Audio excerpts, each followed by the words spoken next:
ಆರ್ಯ ಆರ್ತಿನ follow ಮಾಡ್ಕೊಂಡು ಹೋಗಿದ್ಯಲ್ಲ, ಏನಾದ್ರೂ ವಿಷಯ ಗೊತ್ತಾಯ್ತೇನೋ? ಇಲ್ಲ ಅಜ್ಜಿ, ಏನೂ ಗೊತ್ತಾಗಿಲ್ಲ. ಸ್ವಲ್ಪದ್ರಲ್ಲೇ ಮಿಸ್ ಆದ್ರು. ಏನು ಆರ್ಯ ನೀನು, ಎಂತ ಒಳ್ಳೆ ಚಾನ್ಸ್ ಸಿಕ್ಕಿತ್ತು, ಮಿಸ್ ಮಾಡ್ಕೊಂಡ್ಬಿಟ್ಟಿಯಲ್ಲೋ. ಹೀಗೇನ್ ಮಾಡೋದು? ಅದೇ ಗೊತ್ತಾಗ್ತಿಲ್ಲ ಅಜ್ಜಿ. ಯಾರನ್ನು ಮೀಟ್ ಮಾಡಕ್ ಹೋಗಿದಾರ ಅಂತ ಗೊತ್ತಾದ್ರೆ ಎಲ್ಲ ಸತ್ಯ ಆಚೆ ಬರ್ತಿತ್ತು. ಎಲೆಕ್ಷನ್ ನಿಲ್ಲೋದನ್ನ ತಪ್ಪಿಸ್ಬೋದಿತ್ತು. ಯಾರು ಏನು ಹೇಳಿದ್ರು ಆರತಿಯವರು ಎಲೆಕ್ಷನ್ ನಿಲ್ಲೋದನ್ನ ತಪ್ಪಿಸೋದಕ್ಕೆ ಯಾರಿಂದನೂ ಸಾಧ್ಯ ಇಲ್ಲ. ಏನ್ ಹೇಳ್ತಾ ಇದ್ದೀರಾ ಡ್ಯಾಡ್? ಹೌದು, ನೀನು ಅವ್ರನ್ನ ಫಾಲೋ ಮಾಡ್ಕೊಂಡು ಹೋಗಿದ್ದೆ ದೊಡ್ಡ ತಪ್ಪು. ನಾನು ಫಾಲೋ ಮಾಡ್ಕೊಂಡು ಹೋಗಿದ್ದು ತಪ್ಪ? ಅವರು ನಮ್ಮಿಂದ ನಿಜ ಮುಚ್ಚಿಟ್ಟಿದ್ದು ಅದು ತಪ್ಪು ಅನ್ಸ್ಲಿಲ್ವಾ? ಅದನ್ನ ಯಾಕೆ ಪ್ರಶ್ನೆ ಮಾಡಲಿಲ್ಲ? ಪ್ರಶ್ನೆ ಮಾಡಿದ್ರು ಅವ್ರೇನು ಹೇಳಲ್ಲ. ಈ ವಿಷಯದಲ್ಲಿ ನಾವು ಒತ್ತಾಯ ಮಾಡೋದು ಸರಿಯಲ್ಲ. ಅವ್ರ ಮನ್ಸಿಗೆ ನೋವಾಗುತ್ತೆ. ನಮ್ಮ ಮನ್ಸಿಗೆ ನೋವಾದ್ರೆ ಪರವಾಗಿಲ್ವಾ? ಅದನ್ನ ಅವ್ರು ಅರ್ಥ ಮಾಡ್ಕೋಬೇಕು. ಅರ್ಥ ಮಾಡ್ಕೋತಾ ಇಲ್ವಲ್ಲ. ಪದೇ ಪದೇ ಈ ವಿಷಯದಲ್ಲಿ ಅವ್ರನ್ನ ಕೆಣ್ಕೋದು ಸರಿಯಲ್ಲ. ಅವ್ರನ್ನ ಯಾರನ್ನ ಮೀಟ್ ಮಾಡಕ್ ಹೋಗಿದಾರೋ ಗೊತ್ತಿಲ್ಲ, ಆದ್ರೆ ಈ ವಿಷಯವಾಗಿ ನೀನು ಅವ್ರನ್ನೇನು ಕೇಳೋದಕ್ಕೆ ಹೋಗ್ಬೇಡ. ಇಲ್ಲ ಡ್ಯಾಡ್, ಅವ್ರು ಯಾರನ್ನ ಮೀಟ್ ಮಾಡಕ್ ಹೋಗಿದ್ರು ಅಂತ ನಾನು ಕೇಳ್ತೀನಿ. ಯಾರ ಮಾತು ಕೇಳಲ್ಲ.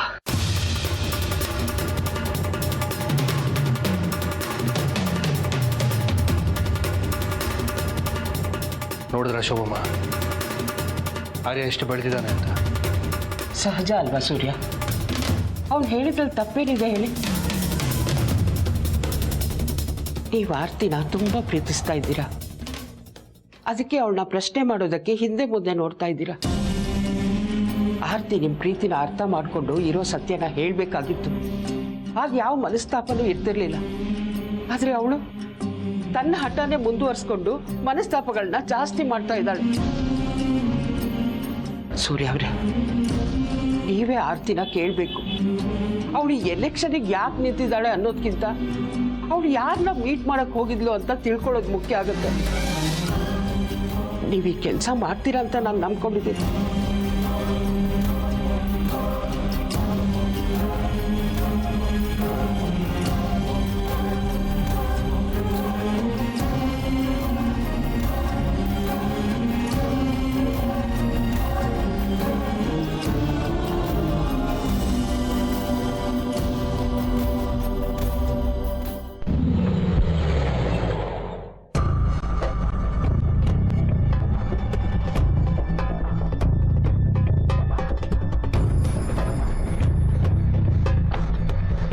ಥ್ಯಾಂಕ್ ಯು ಮನೆಯವ್ರಿಗೂ ಡ್ರಾಪ್ ಮಾಡಿದ್ದಕ್ಕೆ. ಫ್ರೆಂಡ್ಸ್ ಅಂದಮೇಲೆ ಡ್ರಾಪ್ ಮಾಡೋದು ಡ್ರಾಪ್ ಮಾಡಿಸ್ಕೊಳ್ಳೋದು ಕಾಮನ್. It's okay. ಒಳಗಡೆ ಬನ್ನಿ, ಕಾಫಿ ಕುಡಿಯೋರಂತೆ. ಬೇಡ, ಇನ್ನೊಂದ್ಸಲ ಬಂದು ಕಾಫಿ ಕುಡಿತೀನಿ. ಈಗ ಆಯ್ತಲ್ಲ, ಮತ್ತೆ ಕ್ಲಬ್ಬಲ್ಲಿ ಸಿಗೋಣ. Nice meeting you. Same here. ನಾನು ಹೇಳಿದ್ದು ಮನಸ್ಸಲ್ಲಿ ಇಟ್ಕೊಳ್ಳೋಕೆ ಹೋಗ್ಬೇಡಿ. ನಾನು ಸಲಹೆ ಕೊಟ್ಟನಲ್ಲ, ಅದರಿಂದ ನಿಮಗೆ ಬೇಜಾರಾಗಿದ್ದರೆ ದಯವಿಟ್ಟು ಕ್ಷಮಿಸ್ಬಿಡಿ.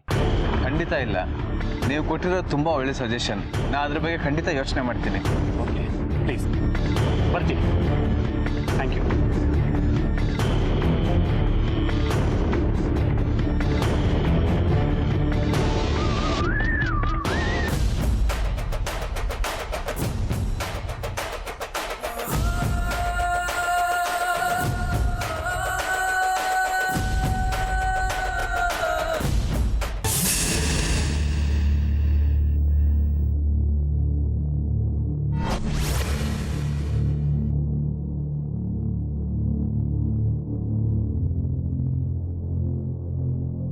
ಅತ್ತೆ,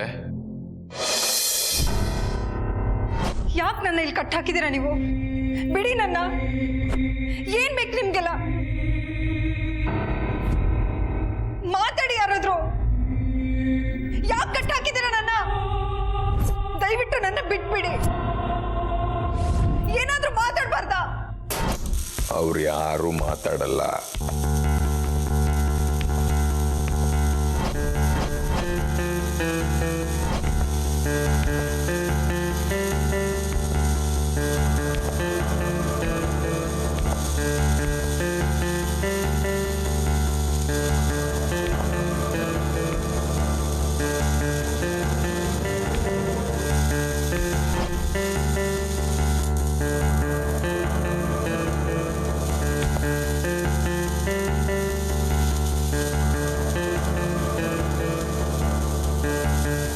ಯಾರು ನೀನು?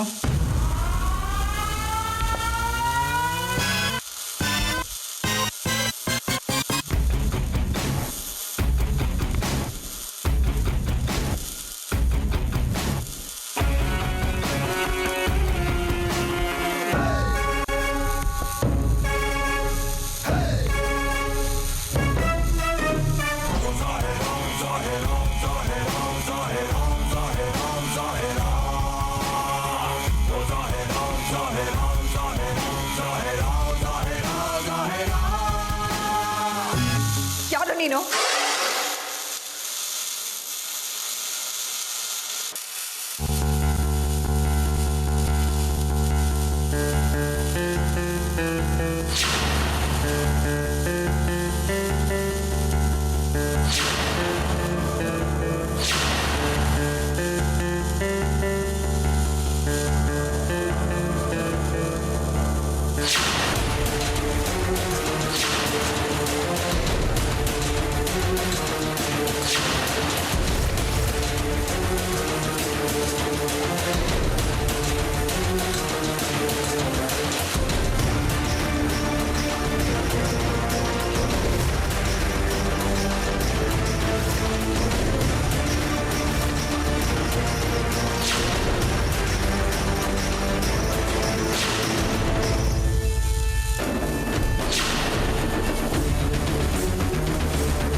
ರಂಜಿತ್, ನೀವಾ?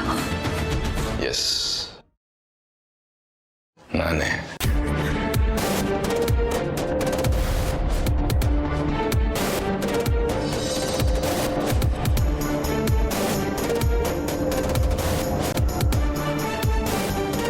ಸಾಕ್ಷಿ ಗಂಡ ನಿಮ್ಗಳಿಯ. ರಂಜಿತ್, ಏನಿದೆಲ್ಲ? ಯಾಕೆ ನನ್ನ ಇಲ್ಲಿ ಕರ್ಕೊಂಡು ಬಂದಿದ್ದೀರಾ? ಇವರೆಲ್ಲ ಯಾರು? ಯಾಕೆ ನನ್ನ ಕಟ್ಟಾಕಿದ್ದೀರಾ? ನಿಮ್ಮನ್ನು ಕಟ್ಟಾಕಿ ಅಂತ ನಾನು ಹೇಳಿರಲಿಲ್ಲ ಅತ್ತೆ. ಬರೀ ನಿಮ್ಮನ್ನು ಕರ್ಕೊಂಡು ಬನ್ನಿ ಅಂತ ಮಾತ್ರ ಹೇಳಿದ್ದೆ. ಹುಡುಗರು ನಿಮ್ಮನ್ನು ಕಿಡ್ನಾಪ್ ಮಾಡಿದ ಜೋಶಲ್ಲಿ ಕಟ್ಟಾಕ್ಬಿಟ್ಟಿದ್ದಾರೆ. I am sorry. ನಿಮ್ಮನ್ನ ಎಷ್ಟು ಒಳ್ಳೆಯವರು ಅಂತ ಅನ್ಕೊಂಡಿದ್ದೆ, ಆದ್ರೆ ನೀವೇ ರೀತಿ ಈಗಲೂ ನಾನು ನಿಮ್ಮ ಪಾಲಿಗೆ ಒಳ್ಳೆಯವನೈತೆ. ನಿಮ್ಮ ಫ್ಯಾಮಿಲಿನ ಕಾಪಾಡೋದಕ್ಕೆ ನಾನು ಕೃಷ್ಣ. ನಿಮ್ಗೆ ಯಾರಾದ್ರೂ ತೊಂದರೆ ಕೊಡೋದಕ್ಕೆ ಬಂದ್ರೆ ಯಮ. ಅರ್ಥ ಆಗ್ಲಿಲ್ಲ.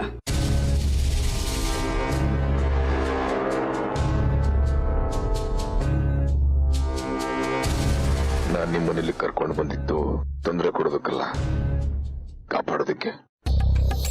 ನನ್ನ ಕಾಪಾಡೋದಕ್ಕ? ನಿಮ್ಮ ಮಗ ಆದಿತ್ಯನಿಂದ ನಿಮಗೂ ತೊಂದರೆ ಇದೆ.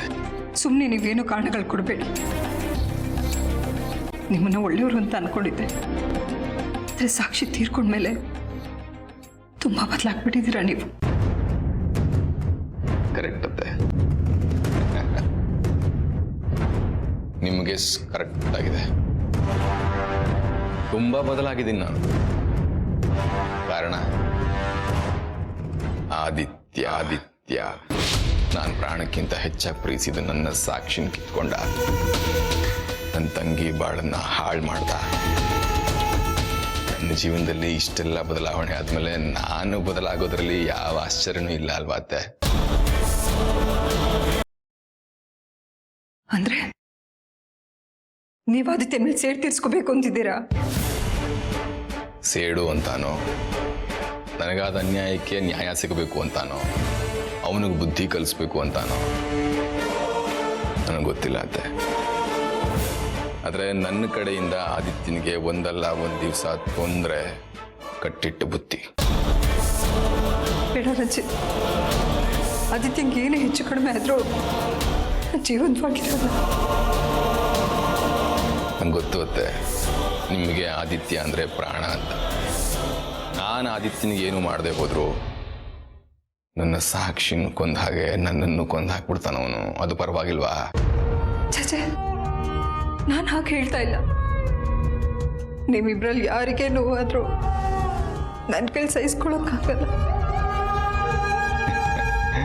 ಚೆನ್ನಾಗಿದೆ ನೀವು ಹೇಳ್ತಿರೋದು. ಹಾವು ಸಾಯಬಾರ್ದು, ಕೋಲು ಮುರಿಬಾರ್ದು. ಮತ್ತೆ ನನ್ನ ಅವನ ಈ ಮುಸ್ಕಿನ ಗುದ್ದಾಟದಲ್ಲಿ ಒಂದು ಅವನಿರಬೇಕು, ಇಲ್ಲ ನಾನಿರಬೇಕು. ನೀವು ರೆಡಿ ಇರಿ ಅಷ್ಟೇ. ನೋಡಿ, ಆದಿತ್ಯನಿಂದ ನಿಮಗೆ ಯಾವ ತೊಂದರೆನೂ ಆಗ್ತಿರೋ ಹಾಗೆ ನಾನು ನೋಡ್ಕೋತೀನಿ. ಈ ದ್ವೇಷನೆಲ್ಲ ಬಿಟ್ಬಿಟ್ಟು ಇಬ್ಬರು ಸ್ನೇಹಿತರಾಗಿರ್ಬಾರ್ದ?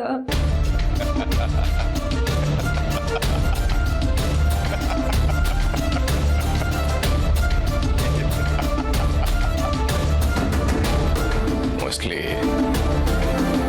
ಈ ಜನ್ಮದಲ್ಲಿ ಸಾಧ್ಯ ಇಲ್ಲ ಬಿಡಿಯೋದು. ನಿಮ್ ಖಾಲಿ ಬೇಕಾದ್ರೂ ಬಿಡ್ತೀನಿ ರಜೆ. ಪ್ಲೀಸ್ ಅತ್ತೆ, ಪ್ಲೀಸ್. ನೀವು ದೊಡ್ಡವರು, ಚಿಕ್ಕವ್ರ ಕಾಲಕ್ಕೆ ಬಿಡೋದು ಶ್ರೇಯಸ್ಸಲ್ಲ. ಮತ್ತೆ ಒಂದು ಸಣ್ಣ ಕತೆ ಹೇಳಬೇಕು ಅನಿಸಿದೆ, ಹೇಳ್ತೀನಿ ಕೇಳಿ. ಆ ಕುರುಕ್ಷೇತ್ರದ ಯುದ್ಧದ ಸಮಯದಲ್ಲಿ ಕುಂತಿ ಕರ್ಣನ ಹತ್ರ ಬಂದು ಪಂಚ ಪಾಂಡವರ ಪ್ರಾಣ ಭಿಕ್ಷೆ ಕೇಳಿದಂತೆ.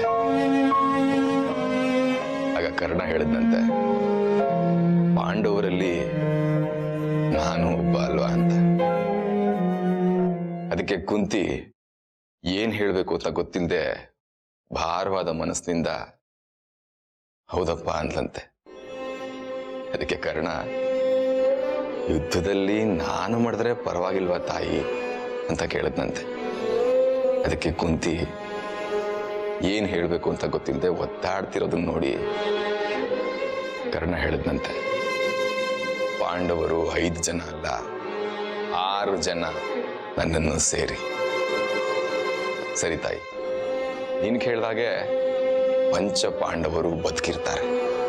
ಆದ್ರೆ ಒಂದು ಮಾತು, ಯುದ್ಧದಲ್ಲಿ ಅರ್ಜುನ ಬದುಕಿದ್ರೆ ಈ ಕರ್ಣ ಸತ್ತಿರ್ತಾನೆ, ಕರ್ಣ ಬದುಕಿದ್ರೆ ಅರ್ಜುನ ಸತ್ತಿರ್ತಾನೆ.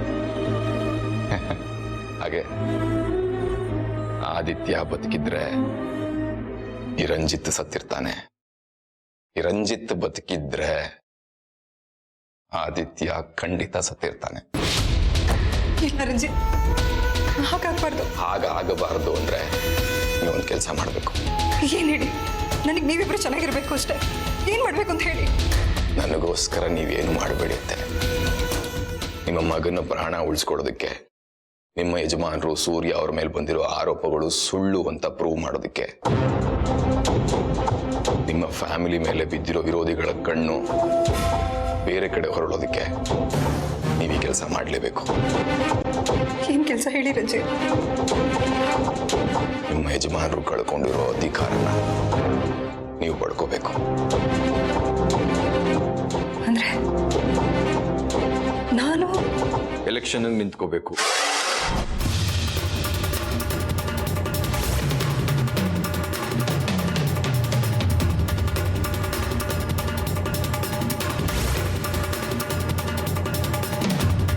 ಇಲ್ಲ ರಂಜಿತ್, ನನಗೆ ರಾಜಕೀಯ ಎಲ್ಲ ಇಷ್ಟ ಆಗಲ್ಲ. ಇಷ್ಟ ಆಗಲ್ಲ ಅಂತ ಹಿಂಜರಿದ್ರೆ ಮಾವನವ್ರ ಮೇಲೆ ಬಂದಿರೋ ಆರೋಪ ನಿಜ ಅಂತ ಪ್ರೂವ್ ಮಾಡಿ ಅವರು ಸಾಯೋವರೆಗೂ ಜೈಲಲ್ಲಿ ತೊಳಿಬೇಕು. ಹಾಗೆ ಮಾಡ್ತಾರೆ. ಆದಿತ್ಯನ ಬೀದಿ ಹೆಣ ಮಾಡ್ತಾರೆ, ಆರ್ಯನ್ ಕೆಲ್ಸಕ್ಕೆ ಕಲ್ಲು ಹಾಕ್ತಾರೆ, ಜೊತೆಗೆ ನಿಮ್ಮನ್ನ ಸಾಯಿಸ್ಬೇಕು ಅಂತ ಹೊಂಚ್ ಹಾಕೊಂಡಿದಾರತ್ತೆ. ಇಲ್ಲ, ನೀವು ಸುಳ್ಳು ಹೇಳ್ತಾ ಇದ್ದೀರಾ. ನಮ್ಗೆ ಯಾರು ವಿರೋಧಿಗಳೇ ಇಲ್ಲ. ಆದಿತ್ಯ ಶಶಾಂಕ್ ಜೊತೆ ಸೇರ್ಕೊಂಡು ಸೂರ್ಯನ ಮೇಲೆ ಕೋಪ ಮಾಡ್ಕೊಂಡಿದ್ದಾನೆ ಅನ್ನೋದು ಬಿಟ್ರೆ ಯಾರು ನಮಗೆ ತೊಂದರೆ ಕೊಡಕ್ ಸಾಧ್ಯ? ಅತ್ತೆ, ನೀವು ಪ್ರಪಂಚನ ಸರಿಯಾಗಿ ಅರ್ಥ ಮಾಡ್ಕೊಂಡಿಲ್ಲ. ನಾನು ನಿಮ್ಮನ್ನ ಇಲ್ಲಿಗೆ ಯಾಕೆ ಕರ್ಸ್ಕೊಂಡೆ ಗೊತ್ತಾ? ನಮ್ಮ ಹುಡುಗರು ನಿಮ್ಮನ್ನ ಕರ್ಕೊಂಡು ಬರೋದು 5 ನಿಮಿಷ ತಡ ಆಗಿದ್ರು ಬೇರೆಯವರು ನಿಮ್ಮನ್ನ ಕಿಡ್ನಾಪ್ ಮಾಡ್ತಿದ್ರು. ಕಿಡ್ನಾಪ್ ಮಾಡಿದವರು ನಿಮ್ಮನ್ನ ಜೀವಂತವಾಗಂತೂ ಕಳಿಸ್ತಿರ್ಲಿಲ್ಲ. ನಿಮ್ಮನ್ನ ಮುಂದೆ ಇಟ್ಕೊಂಡು ಸೂರ್ಯ ಮತ್ತೆ ಆದಿತ್ಯನ ಮೇಲೆ ಸೇಡ್ ತೀರಿಸ್ಕೊಳ್ಳೋದು ಅವ್ರ ಉದ್ದೇಶ ಆಗಿತ್ತು. ನಿಮ್ಮ ಮಾತನ್ನ ನಂಬೇಕಾ? ನಂಬದೇ ಇದ್ರೆ ನನಗೇನು ನಷ್ಟ ಇಲ್ಲ ಅತ್ತೆ.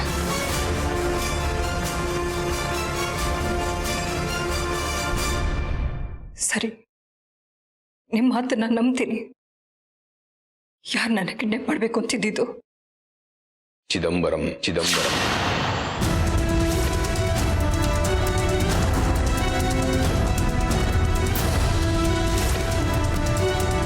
ಬರೀ ಅವರೊಬ್ಬರೇ ಅಲ್ಲ ಅತ್ತೆ, ಅವ್ರ ಜೊತೆಗೆ ಇನ್ನೊಬ್ರು ನಿಮ್ಮನ್ನ ಕಿಡ್ನಾಪ್ ಮಾಡಬೇಕು ಅಂದ್ಕೊಂಡಿದ್ರು. ಅವ್ರು ಯಾರು ಅಂತ ನೀವು ಗೆಸ್ ಕೂಡ ಮಾಡಕ್ಕಾಗಲ್ಲ. ಯಾರು?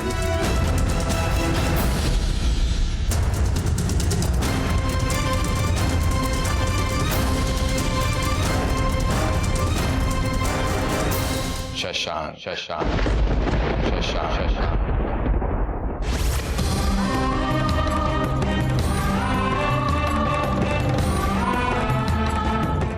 ಆದಿತ್ಯನ ಮೂಲಕ ನಿಮ್ಮನ್ನ ದೇವಸ್ಥಾನಕ್ಕೆ ಕರೆಸ್ಕೊಂಡು ಅಲ್ಲಿಂದ ಆದಿತ್ಯನ ಗೊತ್ತಾಗದ ಹಾಗೆ ನಿಮ್ಮನ್ನ ಕಿಡ್ನ್ಯಾಪ್ ಮಾಡೋದು ಶಶಾಂಕ್ ಉದ್ದೇಶ ಆಗಿತ್ತು.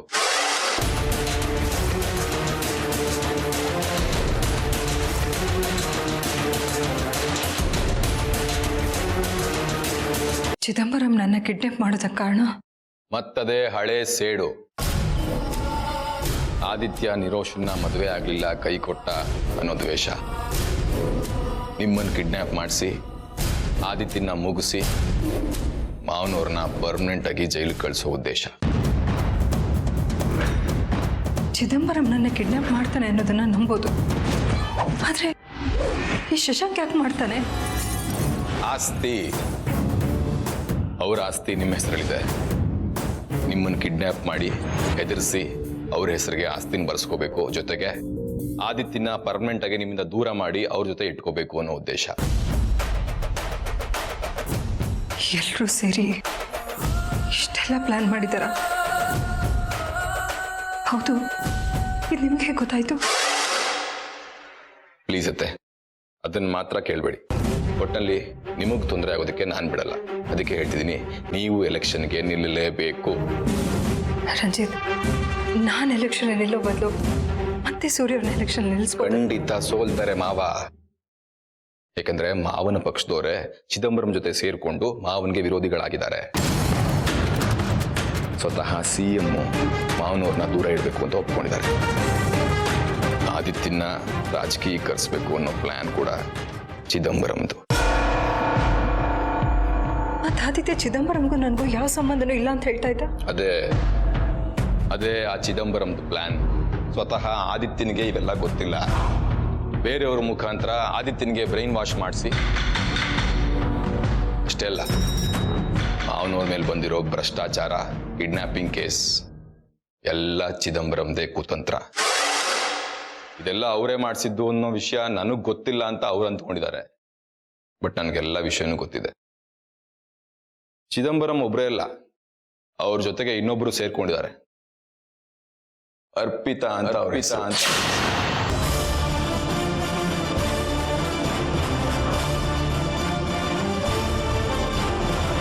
ಅರ್ಪಿತಾ ಜೈಲಲ್ಲಿ ಇದ್ದು ತಾನೆ? ಬೇಲ್ ಮೇಲೆ ಹೊರಗೆ ಕರೆಸಿದ್ದಾರೆ. ಚಿದಂಬರಂ ಇನ್ಯಾರು? ಇದನ್ನ ಯಾಕೆ ನೀವು ನನ್ಗೆ ಹೇಳಿಲ್ಲ? ಹೇಳೋಷ್ಟರಲ್ಲಿ ಕಾಲ ಮಿಂಚೋಗಿತ್ತು ಅತ್ತೆ. ಇದಲ್ದೆ ಆದಿತ್ಯ ಅಂದ್ರೆ ಪ್ರಾಣ ಇಟ್ಕೊಂಡಿರೋ ನೀವು ನಾನು ಏನು ಹೇಳಿದ್ರು ನಂಬ್ತಿರ್ಲಿಲ್ಲ, ನಿಮ್ಗೇನು ಅರ್ಥ ಆಗ್ತಿರ್ಲಿಲ್ಲ.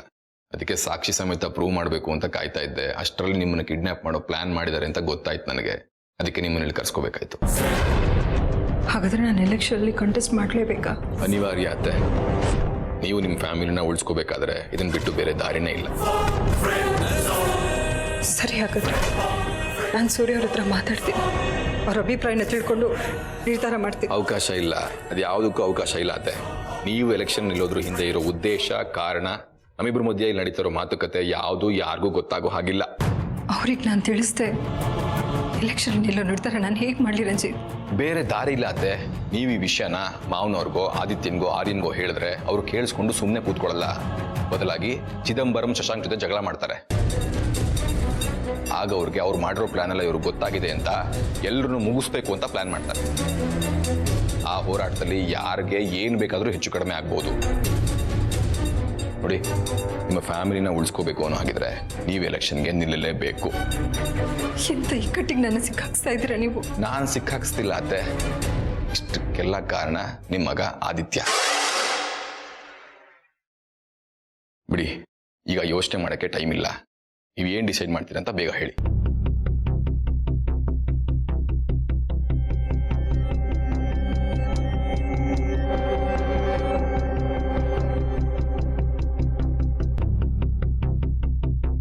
ಸರಿ, ನಾನು ಎಲೆಕ್ಷನ್ಗೆ ನಿಂತ್ಕೋತೀನಿ. ಆದ್ರೆ ನೀವು ನನಗೊಂದು ಮಾತು ಕೊಡಬೇಕು. ಹೇಳಿ. ಅದಕ್ಕೆ ಯಾವ ತೊಂದರೆನೂ ಆಗಬಾರ್ದು. ಖಂಡಿತ ಆಗಲ್ಲ ಅತ್ತೆ. ನೀವು ಎಲೆಕ್ಷನ್ ನಿಂತು ಗೆಲ್ಲೋವರೆಗೂ ಆದಿತ್ಯನಿಗೆ ನನ್ನ ಕಡೆಯಿಂದ ಏನು ತೊಂದರೆ ಆಗಲ್ಲ. ಅಷ್ಟೇ ಇಲ್ಲ, ಬೇರೆ ಯಾರಿದ್ದನೂ ಆದಿತ್ಯಗೆ ತೊಂದರೆ ಆಗ್ಬಾರ್ದು. ನೀವು ಹೇಳದೇ ಇದ್ರು ಖಂಡಿತ ಕೆಲಸ ಮಾಡೇ ಮಾಡ್ತೀನಿ. ಯಾಕಂದ್ರೆ ಆದಿತ್ಯನಿಗೆ ಏನಾದರೂ ತೊಂದರೆ ಆದರೆ ಅದರ ಆರೋಪ ಬರೋದು ಮಾವನವ್ರ ಮೇಲೆ. ಹಾಗಾಗಿ ಎಲೆಕ್ಷನ್ ಮುಗಿಯೋವರೆಗೂ ಆದಿತ್ಯನ ತುಂಬ ಸೇಫಾಗಿ ನೋಡ್ಕೋತೀನಿ. ಎಲೆಕ್ಷನ್ ಮುಗಿದ ಮೇಲೆ ನನಗೆ ಗೊತ್ತಿಲ್ಲ.